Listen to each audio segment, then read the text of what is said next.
기도드리겠습니다. 이 시간 주님 앞에 예배드리는 이 귀한 시간, 주님의 백성들이 모였사오니 주여 함께하여 주시옵소서.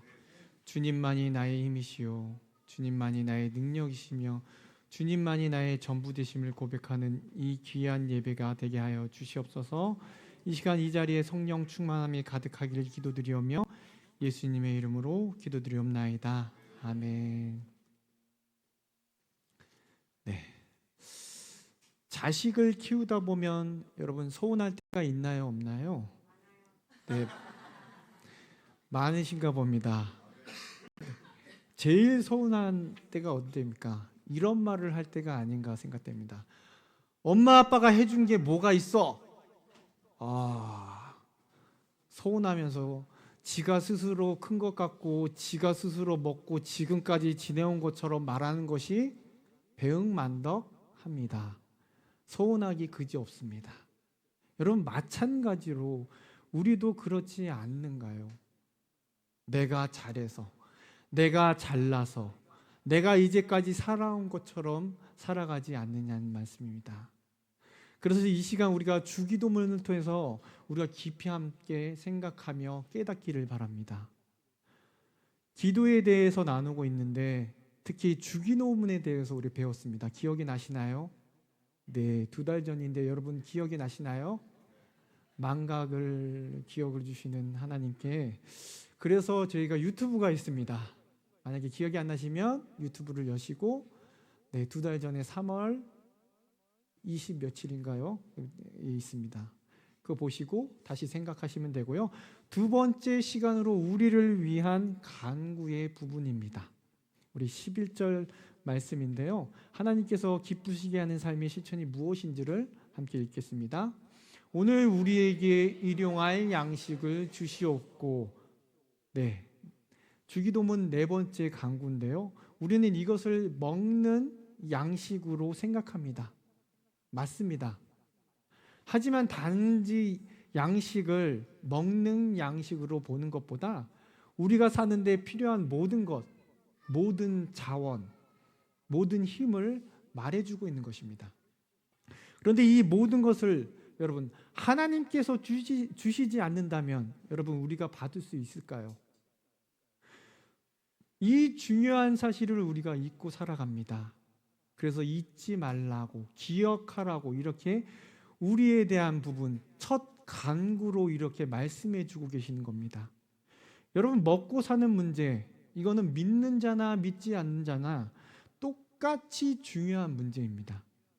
그런데 믿지 않는 자들은 어떻습니까? 그들도 하나님을 의지하고 살아갑니다. 하지만 그들이 그것을 모를 뿐이죠. 이거 외에는 살아가는 데 있어서 우리와 다를 게 없습니다. 쉽게 말하자면 여러분 두더지, 지렁이, 또 심해에 살고 있는 수중생물, 그들이 태양이 없이 살아갈 수 있나요? 그들 역시 태양 에너지에서 의존하고 살아가고 있다는 것이죠. 단지 어두운 곳에서 있기 때문에 해 없이 살 수 있는 존재인 양 살아갈 뿐이라는 것이죠. 이 모습이 바로 믿지 않는 자들의 모습이라는 것입니다. 그래서 하나님은 우리에게 말씀하십니다. 너희는 그러지 말아라. 생명 주시는 분이 누구인지를 바로 알고 살아라. 그리고 항상 그분께 감사하며 살라고 하십니다. 오직 주님만을 의지하라고 말씀하십니다. 그런데 많은 인생들이 자기 힘으로 살아가고 있다고 착각합니다. 내 집, 내 자식, 내 명예, 내 건강, 내 모든 것, 내가 이루었다라고 생각하죠. 하나님이 주시지 않으면요, 우리가 받을 수 있는 게 없는데도 말입니다. 쉽게 생각하면 하나님께서 여러분 해를 가리신다면 여러분 우리가 살아갈 수 있을까요? 해를 갈아버리신다면. 게다가 우리는 하나님 앞에서 욕심을 부릴 수 있는 위치도 자격도 없는 자들입니다. 그리고 하나님께서 모든 사람들에게 복을 주셔야 어떠한 이유도 없으시다는 거죠. 그러니까 하나님께서 많은 것을 주시든 적게 주시든 우리는 어떻게 살아가야 합니까? 감사하며 특히 자족하며 살아가야 됩니다. 주신 것에 감사하며 만족스럽게 살아가야 되는 것이죠. 과욕을 부리지 말고 자족하며 살라고 하시는 겁니다. 아니 오히려 거기서 더 나가서 다른 사람의 것도 생각해 주어야 되는 것입니다. 여러분 사실 먹고 사는 문제 간단한 문제는 아닙니다. 이것이 쉽지는 않아요. 무엇보다 자족하는 것이 더 쉽지는 않습니다. 왜요? 더 가지고 싶고 더 욕심 부리고 싶은 것이 사람의 마음이기 때문에 이 때문에 실천하기 어려운 것이 바로 자족하는 삶입니다. 그래서 중요한 문제이고 그래서 더 중요한 의미 있는 문제라는 것입니다. 그렇다면 여러분 어떻게 해야 될까요? 무소유로 살아가야 될까요? 아니면 기도만 하고 살까요? 이것도 아닙니다. 분명 성경은 우리들에게 말씀해주고 있어요. 창세기 3장 19절, 데살로니가후서 3장 10절 함께 읽겠습니다. 내가 흙으로 돌아갈 때까지 얼굴에 땀을 흘려야 먹을 것을 먹으리라. 일하기 싫어하거든 먹지도 말게 하라 하였더니 분명히 일하라고 말씀하셨어요. 일하기 싫은 자는 먹지도 말라고. 그리고 더 나아가 우리가 일용할 양식을 구하는 것보다 더 저축하고 쌓아두는 것도 필요합니다. 목사님 재테크요? 아파트 하나 사놔야겠네요? 아닙니다. 그것을 가난한 자들에게, 사회에 도움이 필요한 자들에게 베풀고 나누어 줘야 하기 때문입니다. 물론 우리가 일해서 구하는 것이긴 합니다. 하지만 모든 것이 여러분 하나님께로부터 오는 것이기에 그분의 영광을 위해 우리는 선을 베풀고 사랑을 나눠야 하는 것입니다. 그렇다면 여러분 이 네 번째 강구, 무엇을 강구하는 것입니까? 우리들에게 있는 모든 것이 주님께로부터 나옴을 잊지 않게 하옵소서. 그리고 주신 것에 감사할 수 있는 자족하는 자가 되게 하여 주시옵소서. 게다가 주신 것을 다른 사람에게 나눌 수 있는 자가 되게 하여 주시옵소서 라는 강구가 들어있는 기도라는 것입니다. 그러니 이와 같이 우리가 매일 기도하기를 원합니다. 일용할 양식을 주시옵고 감사하며 베풀며 자족하기를 기도하기를 바랍니다. 다음으로 주기도문 5번째 강구입니다. 12절 말씀인데요. 같이 읽겠습니다. 우리가 우리에게 죄 지은 자를 사하여 준 것 같이 우리의 죄를 사하여 주시옵고. 이 기도를 보기 전에 앞서 먼저 봐야 할 것이 우리의 상태입니다. 나 괜찮은데, 내 상태 좋은데요 라고 하면 할 말은 없습니다. 왜요?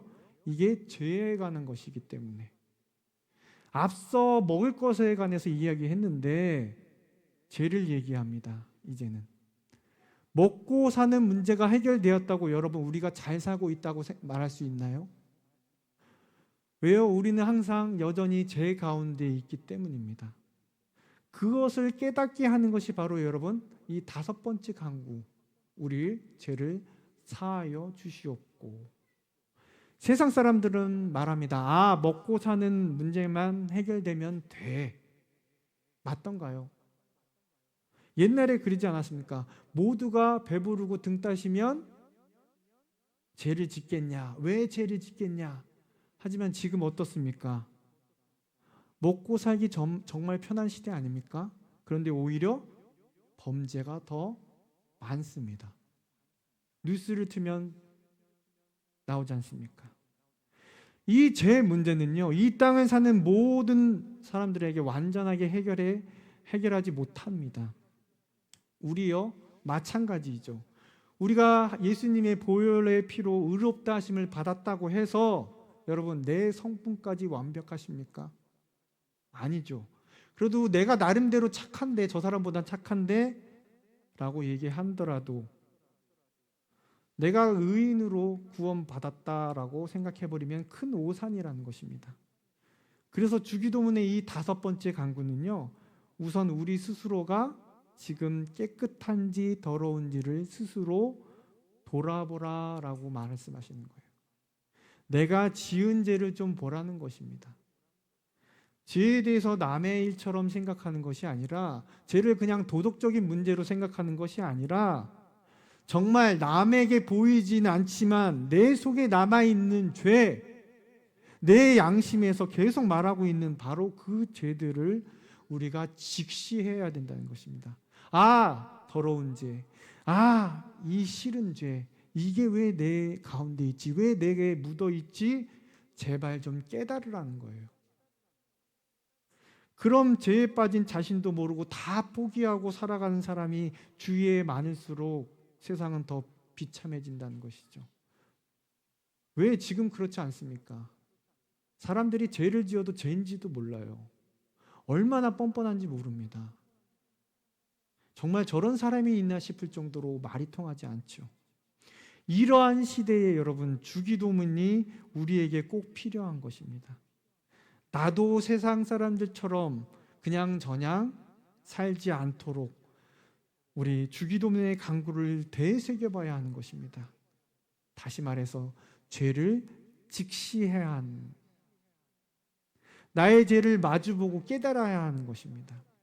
이렇게 죄를 봤다면 다음은 어떻게 해야 할까요? 이토록 더러운 죄를 아무 조건 없이 용서하신 주님의 사랑을 생각해야 합니다. 그리고 주님께 항상 겸손하고 감사함으로 나아가야 합니다. 그리고 더 나아가선 그 사랑을 어떻게 해요? 항상 이웃들에게 베풀어야 합니다. 서로 위로해주고 용서해주고 돌봐주는 삶을 살아야 되죠. 그런데 여러분, 정말 우리가 그렇게 살아가고 있습니까? 우리가 얼마나 주위 사람들에게 냉정한지 모릅니다. 조금이라도 자기에게 잘못하거나 손해를 끼치면 여러분 어떻게 해요? 마음속에 담아주지 않습니까? 저 사람이 나한테 이랬어? 네가 나한테 상처를 줘? 일기를 쓰지 않습니까? 이런 건 절대 안 있습니다. 그리고 우리는 그것이 너무나도 일상적이고 마치 당연한 것입니다. 자신의 죄에 대해서는 어떠합니까? 관대해요. 그 죄에 대해서 부끄러워하지도 않습니다. 용서를 잘 구하지도 않습니다. 하지만 다른 사람이 잘못하면요, 엄격하고 깐깐하게 매서우면서도 관대하지 못한 것이 바로 저와 여러분들의 모습입니다. 하지만 저와 여러분들의 삶은 달라야 하죠. 예수 그리스도의 사랑을 입은 자 아닙니까? 크신 은혜를 입은 자 아닙니까? 그래서 주기도문은 그것을 놓치지 않고 우리들에게 알려주는 것입니다. 아무렇지 않게 생각하는 죄에 대해서, 너무 당연하게 생각하는 죄에 대해서 야, 그냥 넘기지 말아라. 이렇게 다섯 번째 강구는요, 죄에 대해서 미워하고 더 나아가 용서하고 사랑으로 삶을 살 것을 우리들에게 말해주고 있는 것이에요. 반대로 그만큼 우리가요, 그렇게 실천하며 사는 것이 어렵다라는 것도 말씀해 주는 겁니다. 그래서 우리에게 필요한 것이 무엇일까요? 매일 간절히 이 기도를 드려야 하는 것입니다. 그러므로 매일 죄와 싸워 이기기 위해 우리가 매일 기도해야 된다는 것입니다. 그럼 우리가 구해야 할 마지막 간구는 무엇입니까? 13절 상반절 말씀 같이 읽겠습니다. 우리를 시험에 들게 하지 마옵시고 다만 악에서 구하시옵소서. 여러분, 시험에 든 적 있으시나요? 예, 누구나 시험에 듭니다. 사람이 시험에 전혀 들지 않을 수 없어요. 그렇다면 시험에 들면 우리는 어떻게 해야 될까요? 하나님께서 우리에게 시험을 주시는 이유는 무엇 때문입니까? 먼저 저와 여러분들을 사랑하시기 때문에. 욥기 1장에 보면 욥이 나옵니다. 그 욥에게 시험이 드는데요, 시험을 주시는데 특히 이방인 도적대들이 그들의 욕심을 가지고 단순히 악한 마음으로 욥의 재산을 빼앗았습니다. 그리고 사탄은 어떻습니까? 저 나름대로 욥의 신앙을 빼앗으려 했습니다. 그리고 하나님은 욥으로 하여금 더욱더 큰 믿음을 소유하도록 행하셨던 것이죠. 사랑하시기 때문에. 이렇게 보면요, 사람도 일하고 사탄도 일하고 하나님도 일하십니다. 근데 하지만 그 목적과 방식에 있어서 하나님의 일하심은 차원이 다르다는 것이에요.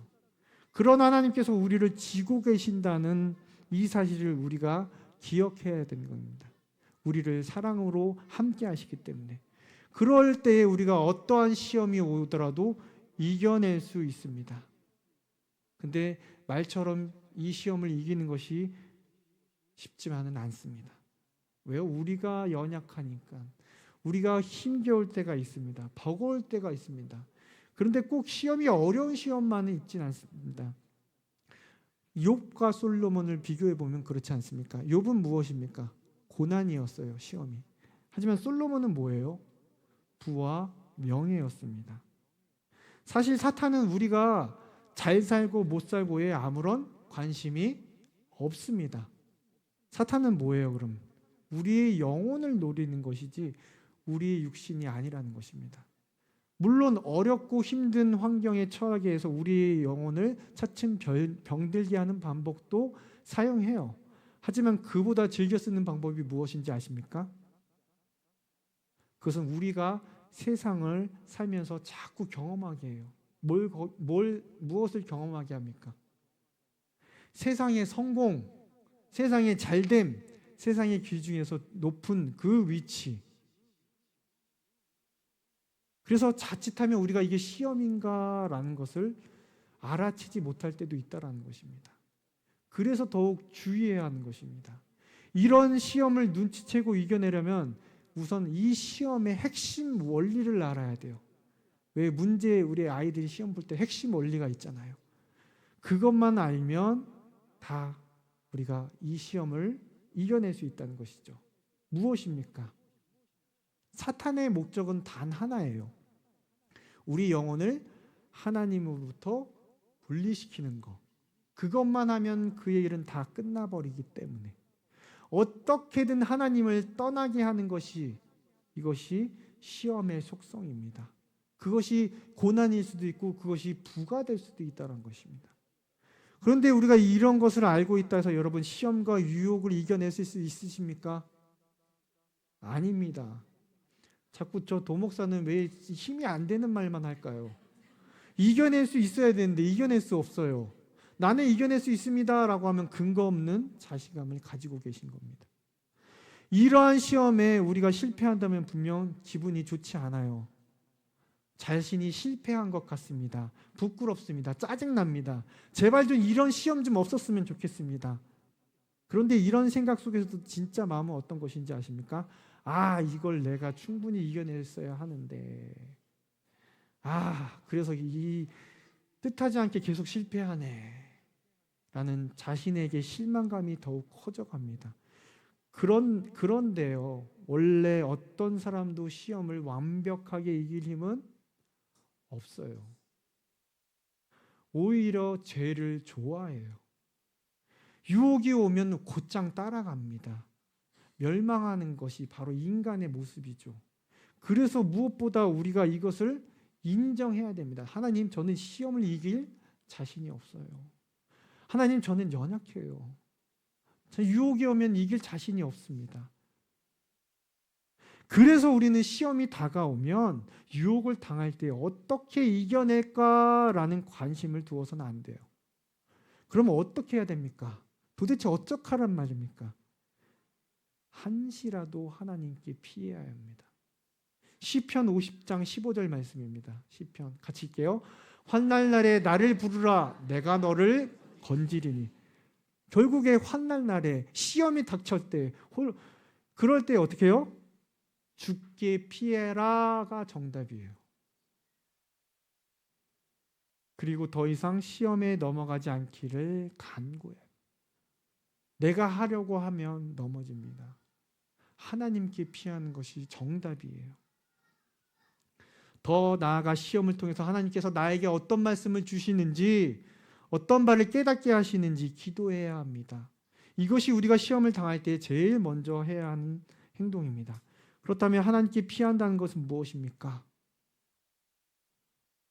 자세히 설명해 주시면 감사하겠는데 이렇게 하십시오라는 설명이 잘 안 돼 있어요. 하지만 주기도문에 다만 악에서 구하옵소서라고 가르칩니다. 그리고 다만, 오직 이 말을 들을 때도 할 수 있는 것이 이것밖에 없구나라고 생각합니다. 시험과 유혹을 피해 하나님께 피했더니 하나님께서 극적인 반전을 주시더라가 아니라 다만 악에서 구하옵소서. 하지만 이것도 너무나 우리들에게 중요합니다. 우리 그리스도인이 세상에서 가장 피해야 할 것이 무엇이라고 말씀드렸습니까? 바로 죄라는 것이죠. 이 죄란 무엇입니까? 하나님의 말씀이나 하나님의 관점, 하나님께서 원하시는 방향을 거스르거나 어기거나 부족한 모든 것을 말합니다. 그런데 여기서 우리가 깊이 생각해 보면 세상의 관점과 세상의 생각은 어떤가요? 세상은 어떻습니까? 세상은 가난, 불행, 어려움을 피하기 위해 어쩔 수 없이 죄를 택한다는 것입니다. 좋은 성적을 위해 잠깐 부정한 일을 행하면 됩니다. 더 벌기 위해 조금 남을 속이면 됩니다. 내가 편하고자 다른 사람을 좀 불편하게 하면 됩니다. 그런데 여러분 주위 사람들을 보세요. 그 사람들이 죄를 밥 먹듯이 짓나요? 아닙니다. 그들도 평소에는 도덕적으로 잘 살아가요. 하지만 삶의 원리가 달라서 힘들 때, 시험이 들 때, 유혹의 순간에 정말 어쩔 수 없었어요 라고 말합니다. 그리고 죄를 짓습니다. 이것이 보통 사람의 생각이에요. 그럼 저와 여러분들은 어떻겠습니까? 저와 여러분들의 삶은 어떻습니까? 세상 사람들보다는 낫겠지. 그래서 그들보다는 좀 잘 버티겠지. 그러다가 어쩔 수 없겠지. 라고 죄를 지으시나요? 아니에요. 우리는 세상 사람들과는 다른 원리로 사는 사람들입니다. 그 원리가 뭡니까? 우리는 가난과 불행과 어려움을 피하려고 악을 행하는 것이 아닙니다.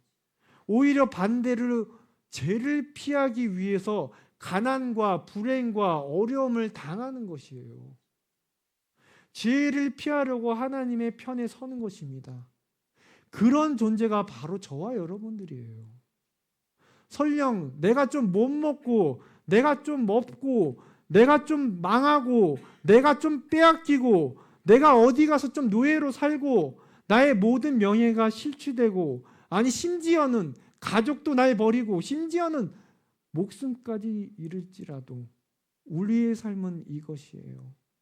주님 안에 내 영혼은 평안합니다. 안전합니다.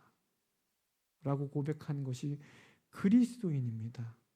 우리는 내 수중에 질 수 있는 결과물이 뭐냐에 따라 사는 것이 아니라 주님의 말씀을 따라 사는 것입니다. 그럼에도 불구하고 우리는 너무나도 쉽게 타협하는 존재라는 사실. 그래서 이 마지막 다만 악에서 구하옵소서라는 간구는 우리에게 있어서 최후의 보루라는 거예요. 우리는 다른 모든 것에 다 빠지고 다 타협하더라도 제발 악에서는 구하여 주시옵소서라고 해야 되기 때문이에요. 그런 삶을 벗어나기를 위해서 우리는 간구해야 하는 것입니다. 하나님, 다만 악에서 구하옵소서. 이거 쉽지 않습니다. 우리는 너무나도 잘 알고 있습니다. 그래서 이것이 우리 삶에 되어지기를 위해서 이 6가지 간구 중에서 다만 악에 구하옵소서, 이 마지막 결정적인 기도가 우리 삶에 되어야 되는 것입니다. 이렇게 기도는 우리가 하나님의 뜻대로 살려고 노력하지만 잘 되지 않으니 더욱더 필요한 거예요. 하지만 말씀을 나눈다 보면 이런 생각이 들지 않습니까? 아니 간구를 해도 안 되는데 어쩌란 말이야 라고 따지고 싶어요. 저도 그렇습니다. 간구를 해도 자꾸 안 된다는 말밖에 안 나오는데, 그래서 마지막으로 주님께서 우리에게 맺은 말로 이것을 주셨습니다. 13절 하반절 말씀입니다. 나라와 영광이 아버지께 영원히 있사옵나이다. 아멘. 살아감에 있음에 말씀대로 살아가기가 너무 힘들어요. 실천하기 힘들어요. 그 모든 것 하나님께서 힘 주셔서 능력 주셔서 할 수 있다는 것을 알려주는 것입니다. 모든 것을 하나님께서 이루실 수 있는 능력이 있으시다는 것을 확신하는 이 기도의 고백이 마지막 구절에서 우리에게 해야 할 고백이라는 내용입니다. 여러분, 날마다 우리는 전능하신 하나님을 항상 계시다는 것을 인정해야 합니다. 그분이 모든 사람들에게 찬양 받으실 존재임을 구해야 하는 것이죠. 이 믿음이 우리 마음 가운데 진정한 아멘이 될 때 우리 인생의 결론이 보이는 것입니다. 하나님 뜻대로 살려고 애쓰지만 잘 안 됩니다. 그럼에도 불구하고 우리는 이 모든 것이 하나님의 것이에요. 이 모든 것이 하나님의 수중에 있습니다. 모든 되어가는 방식, 과정, 그 결과까지도 다 하나님께 달려 있습니다. 하나님이 주인이십니다. 라고 고백해야 하는 것입니다. 이것이 주기도문의 결론이자 우리 인생의 결론입니다. 마치 이 바울의 고백처럼요. 로마서 11장 36절 말씀 읽겠습니다. 이는 만물이 주에게서 나오고 주로 말미암고 주에게로 돌아감이라 그에게 영광이 세세에 있을지어다. 아멘. 말씀을 마무리하겠는데요. 어떻게 사는 것이 여러분 진정 값진 인생입니까? 세상은 우리들에게 말합니다. 세상은 무엇을 가지고 사는지에 대해서 관심을 더 가지고 있습니다. 야, 의사로 살 것인지, 교수로 살 것인지, 돈 많은 기업가가 될 것인지, 나의 생활 수준을 놓고 많은 준비와 고민을 합니다. 그래서 공부를 하고 노력하는 이유도 그렇습니다. 얼마나 잘 먹고 얼마나 잘 살지, 더 편하게 살지를 위함입니다. 하지만 이제까지 배운 주기도문은요, 그렇지 않아요. 우리 주님은 그런 수준에 대해서 별로 관심이 없으십니다. 왜 주기도문은요, 우리 삶의 이 세상적인 수준에 대해서 별로 관심이 없을까요? 다 필요 없어서요? 아니라요. 그것들이 우리의 수준을 높여주는 것이 결코 아니기 때문에. 성경을 통해 하나님은 말씀하십니다. 만족하고 감사하라고, 다만 죄에서 구해달라고. 비록 이것이 바로 하나님께서 원하시는 것이라는 것입니다. 그러므로 진정 값진 삶이란 하나님께서 베푸시는 은혜를 따라 사는 것. 그러다 보면 우리는요, 상상도 하지 못했던 그런 존재로 하나님께서 이끌어 가심을 깨닫게 되는 거예요.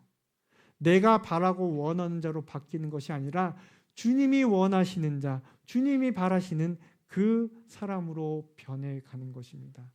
그리고 그런 변화가 오늘도, 오늘 하루도 하루하루 주어진 삶 가운데 있다는 사실이 여러분, 오늘 주기도문을 묵상한 우리 삶의 결론이 되어지기를 이 시간 간절히 기도합니다.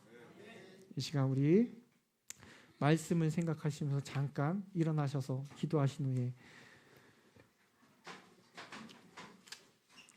축도하심으로 마치겠습니다. 이 시간 우리가 살아갈 때에 정말 이 세상의 기준이 아닌 하나님의 은혜 가운데 하나님을